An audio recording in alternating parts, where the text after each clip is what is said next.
Welcome back! My name is ballerscuba. This is Video Games Over Time. We are still in 1975. Today we're going to talk about the video games of 1975.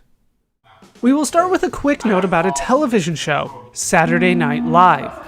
On the 5th episode of the sketch comedy show, comedians Al Franken and Tom Davis performed a sketch with Pong being the only thing on the screen, while the two comedians talked off camera. This style would become popular decades later, one that I am intimately familiar with. Let's move on to the consoles of 1975. 1975 marks the end of the Magnavox Odyssey. Initially released in 1972, the Magnavox Odyssey represents the first video game console ever released. The Magnavox Odyssey did sell well for the time. According to Ralph Baer, Magnavox sold around 350,000 total units worldwide. The light gun was much less successful, only selling around 20,000 units. Although the console came out before Pong was released, the popularity of Pong helped to fuel the sales of the Magnavox Odyssey over time. In return, the Odyssey increased the popularity of Pong. As a result, its legacy is hard to measure. What we can say is that the games themselves did not hold up over time. Although the games were significant, showing some of the capabilities that video game consoles could have, the games were basic, and other video games were proving to be more enjoyable. Atari was working on some competition for the Odyssey at the time. At Atari in 1974, engineer Harold Lee proposed bringing Pong to the home market in a console version. Nolan Bushnell agreed and assigned Lee and Pong creator Alan Alcorn to the project. Alcorn and Lee were able to complete the project by the latter half of 1974, including designing the highest performing chip used in a consumer product at the time. Atari approached toy and electronic retailers with the console, now named Home Pong, but the retailers felt that the product would be too expensive and rejected it. Seeing a Magnavox Odyssey advertisement in the Sears catalog sporting goods section, Atari reached out to Sears. Sears was enthusiastic about the product and offered Atari an exclusive deal. Atari's executives declined, feeling that they could get a better offer.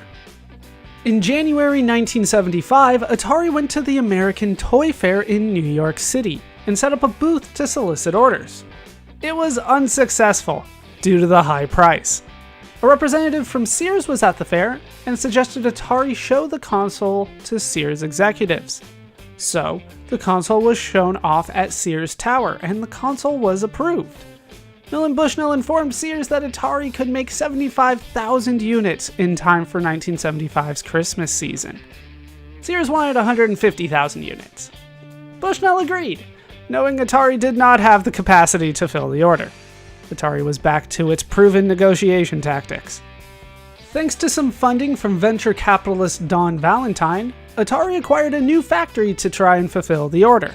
Despite the lie, Atari was able to fulfill the order, and Home Pong was released under the Sears brand Telegames in Sears department stores and in the Sears Christmas catalog. It retailed for $98.95, $475 in 2020. It sold out.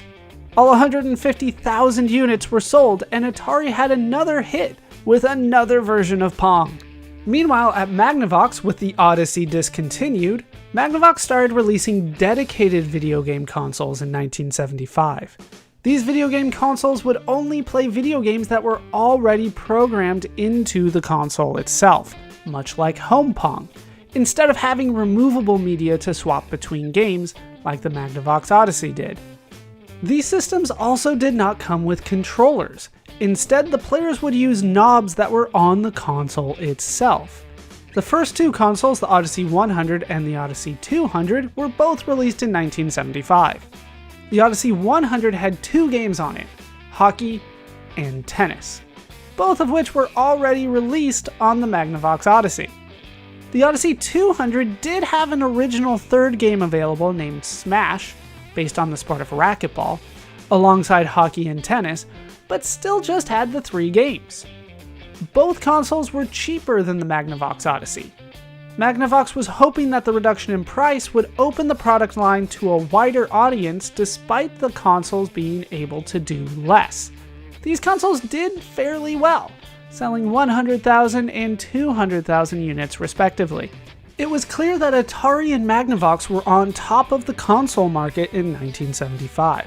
However, Atari and Magnavox were not the only console producers. Although a couple other European creators released consoles in 1973 and 1974, typically clones of the Magnavox Odyssey, 1975 saw some other major companies enter the market.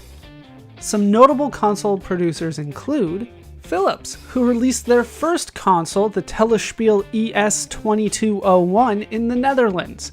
This console had 5 games, 4 of which were sold in separate cartridges. Commodore, an American electronics manufacturer, who released a Pong clone named the Commodore TV Game 2000K. And Epoch, a Japanese toy company who, in cooperation with Magnavox, released the TV tennis Electro Tennis in Japan. This marks the first console released by a Japanese company in Japan. It would connect wirelessly to a television set, playing a Pong clone. These consoles are just the notable consoles of 1975. In total, 16 consoles were released in 1975, after only 1 console in 1972, 2 consoles in 1973, and 3 consoles in 1974. The home console market was booming. There are 2 notable video games in 1975 as well. Our first game takes us to Southern Illinois University. There, Gary Wisenhunt and Ray Wood wrote a game in the Tudor programming language for the Plato system. This game would be D&D, based on Dungeons & Dragons, the first Dungeons & Dragons video game. After creating a character, the player will travel through the Wizenwood dungeon, named after the creators. After exploring several progressively more difficult levels, players will find a golden dragon guarding an orb, one of the objects of their quest. This one difficult monster became the prototype for what would become known as a boss. In Japan, Taito released Western Gun, an arcade shooter game. This was the first video game to depict human-to-human combat. It was created by Tomohiro Nishikado, who had also created Speed Race in 1974. Finding success in Japan and Europe, Taito licensed the game to Midway for release in North America. Midway released the game in 1975 under the name Gunfight. The adaptation was done by Dave Nutting, who used the Intel 8080 chip, the same chip used by the Altair 8800, making Gunfight the first video game to use a microprocessor. In the United States alone, Gunfight sold over 8,000 units.